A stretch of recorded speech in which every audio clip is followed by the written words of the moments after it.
Ladies and gentlemen, it's been a while since I've done one of these, and that's putting it lightly. Today we are reviving the best and worst K-pop songs of the month series, possibly bringing it back only for it to disappear forever. Nobody knows what will happen, but I digress. Let's get into the reviews. We'll start with none other than BABYMONSTER, the ever-reliable opening act to these videos. For some reason, they always choose to release music on the first day of the month. In April, it was the abominable Shhh. Then in July, there was Forever, which I actually really like. And now we're back in the trenches with Drip. I actually hadn't listened to Drip before making this video. I thought I had, but it was in fact the pre-release Clik that I heard, which was horrific and by far the worst song of the month. Because of that, I won't say too much now. To quote my review of Shhh, I think I'll leave most of the lambasting for the end of the year. I'll see you guys then. Meanwhile, Drip is surprisingly not terrible, but you know, the bar's not exactly high when it comes to YG. The stomping beat does most of the heavy lifting here. The energy is actually quite infectious, albeit not unlike 1,000 other songs before it. As always, we get some beautiful lyrics, such as the first line, "When I dress, I don't think so much. I could be the goat, I don't need too much." So if you listen carefully, you'll notice they rhymed much with much, which is just revolutionary. And then the next line is, "I'ma set a goal, I'ma eat that lunch." I don't think I can keep doing this. For the past few years, Kep1er has been Exhibit B of the sing-talky, catchphrasey choruses, with NMIXX of course being Exhibit A. Occasionally, they'd break out of this mold and deliver a track with resonant vocals, and we saw the fruits of that with Shooting Star, their swan song as a 9-member group, also one of the best comebacks of the year. Unfortunately, in addition to losing 2 members, they also seem to have lost the plot, for Tipi-Tap embraces some of the most uninteresting parts of their discography. It prances along with a wispy garage instrumental, attempting to pull off a New Jeans-esque club sound without any of the memorability. Next up we have BADVILLAIN, as opposed to, you know, Good Villain. The latest title track, Zoom, builds on their swaggy hip-hop sound, featuring some funk accents, which I always like to hear in K-pop. I can definitely see Stray Kids making a song like this, except with extra production quirks and a melodic pre-chorus, plus a beat that hits a lot harder. Overall, Zoom has got potential, it just needs punchier production and a more engaging centerpiece. Much like this next track, the self-titled debut of IZNA. Truthfully, I don't really know what to make of it. It's kind of a nothing burger. The instrumental is barely there, the melodies don't quite stick, or at least the pace is too languid for any of them to leave a mark. Although the chorus does have a slightly nostalgic feel, it does have that going for it, but not much else. I mean, I'm accustomed to hearing 4th and 5th gen girl groups put their names to these lightweight numbers, but I still think it's reasonable to expect a debut to be a bit more impactful, because even the party chorus at the end is underwhelming. And yes, this was produced by the YG people, you know, 24, Kush, Teddy, and all the rest. Those 3 guys also worked on this new single from Meow. Toxic is a moody R&B pop tune which stands in stark contrast to their self-titled debut. Gosh, it's like I'm reviewing the same thing over and over. This song reveals a more delicate side through some emotive performances, and even though the production is extremely understated and minimalistic, I much prefer this to the annoying showboating from before. Another mellow ballad comes courtesy of one of their seniors, the #1 girl, Rosé.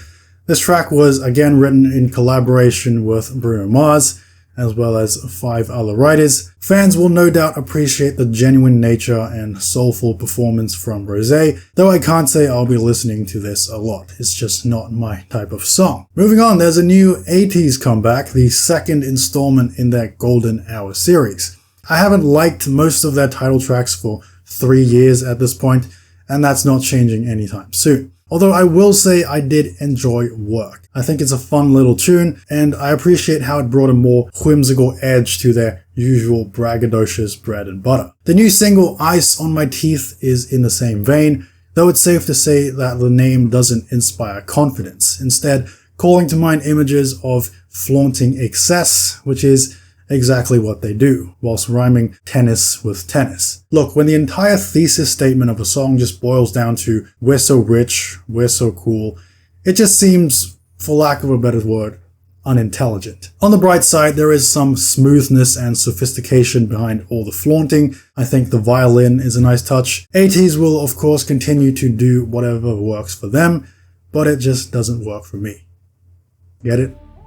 Work? Bullshit. Wait, what did she just say? For whatever reason, I thought VIVIZ were active throughout 2024, but no. Their last comeback with Maniac happened over a year ago, which makes me confused as to why they didn't capitalize on the massive success of that song. Anyhow, they've returned with Shhh, a characteristically brisk dance pop track featuring a chorus that sounds all too much like a certain obscenity, a choice I suspect was intentional. Those who stick around until the bridge will be rewarded with a spike of melody and a piano of all things. Overall, sparsely memorable, but unlikely to have staying power. TXT was also part of the November lineup, fronting a perfectly solid pop tune, Over the Moon. While the song is pleasant and inoffensive, it's also underdeveloped and muted in the places that need the most expression. That guitar in the chorus is just begging to be unleashed. Add to that a melody that gets disrespectfully cut off with no bridge, and the missed opportunities are clear. I fully believe this could have been spectacular if given a different arrangement, but alas, TXT is not immune to the easy listening curse. Also, what are you even shaving, Yeonjun? There's no hair on your face. Anyways, album repackages are common in K-pop, but they seldom happen 4 months after the original. This brings us to ENHYPEN's No Doubt, which continues the smooth swooning of XO and fits comfortably into this new era of glossy, laid-back jams from the group. Similar to TXT's comeback, it's exceedingly agreeable, if a bit lockstep and precise in execution, and as expected, there's no bridge either, but at least it feels more fleshed out. Next, we have Viola from Luna's Yves. She made her solo debut earlier this year with Loop, and while I can't say I remember much of that track, it features the same off-kilter vocal treatment we see here, which I think is a very striking production choice and gives her music an immediately recognizable timbre. It feels like we're hearing the song through a prism. Couple that with the acidic and bouncy bass line and you have yourself a very unique sounding track. Well done. Moving on, SHINee's Minho finally dropped an album, making him the last member to do so. In January, he released the digital single Stay for a Night, which was frankly really boring, but I'm happy to report that this new title track, Callback, is quite the opposite. The instrumental is very polished, the hooks are straightforward but effective, and the entire song has a very warm and welcoming tone. Befitting his style, Minho still opts for a more low-key, mid-tempo groove, but it works just fine, and is a testament to the multifaceted artistry of all the SHINee members, proving that there is something for everyone. Now, it's become tradition at this point for JYP to have a solo comeback in November. Last year, he gave us the splendid 80s pastiche of Changed Man, which I very much liked. This time, he continues with the retro influences on this funky, soul-tinged banger, Easy Lover. Ever the flamboyant showman, he pulls off the concept with ease and a bit of cheese as well. I don't really have any complaints, it's a fun song, plain and simple. We'll turn then to Yves, who have almost been as prolific as they were last year. However, their 2024 output, while not bad by any means, doesn't quite match up to those past triumphs. And their series of international collaborations continues with a joint effort from famous DJ David Guetta. Supernova Love is an EDM house track that interpolates the beautiful melody from Ryuichi Sakamoto's Merry Christmas, Mr. Lawrence,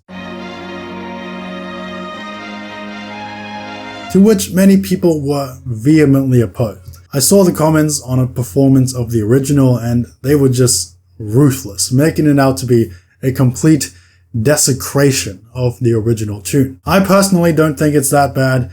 The instrumental version is of course superior and nobody is suggesting otherwise.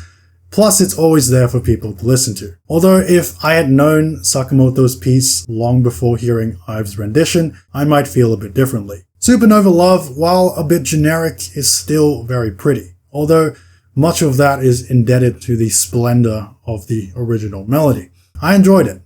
I don't know what to tell you. After that, NCT Dream is back with another album, Dreamscape. Wait, wasn't that the name of the last one? Oh no, that one was Dream Parenthesescape. Got it. When I'm With You is the lead single, a jaunty disco pop dance track. I've maintained that Dream are best when they utilize a bright and upbeat palette, and it's indeed refreshing to hear a boy group track these days that has some swing to it, with a bit of pep in its step, instead of whatever lifeless smoothie bullshit we got from their last outing. Tell you what, 3 notes in and I'm sold. Jin's Homecoming EP is headlined by Running Wild, a hearty pop rock fusion which boasts a very familiar sounding melody. What I admire most about the song is how it retains the bounding energy of 2022's The Astronaut, which I loved and still do. I have no major gripes with the track besides the plasticky processing on the chorus high notes, which Big Hit is infamous for. This was the only comeback this month that has provided a decent enough climax to satisfy my appetite for cathartic centerpieces. So, good job, Jin. Now it's time for the B-sides roundup, starting yet again with BABYMONSTER. Love in My Heart is an actual song. We also have Heaven by TXT, Sungjin's Easy, 1997 and Closer from the EPEX album, You and Off the Wall from the NCT album, and then ATEEZ Selfish Waltz, Jin Hard on the Window with Wendy. Finally, 2 great synth bops, Love Game by Classy and Fake It by IZNA. If you want to know my thoughts on a few other notable comebacks this month, you can check out the links in the description. This was no doubt a star-studded month that was in the end pretty unremarkable. Anyways, that will do it for this episode. Let me know what your favorite song of November was. If you enjoyed this video, make sure to hit like and subscribe to the channel for more great content. Thanks for watching, and I'll see you later.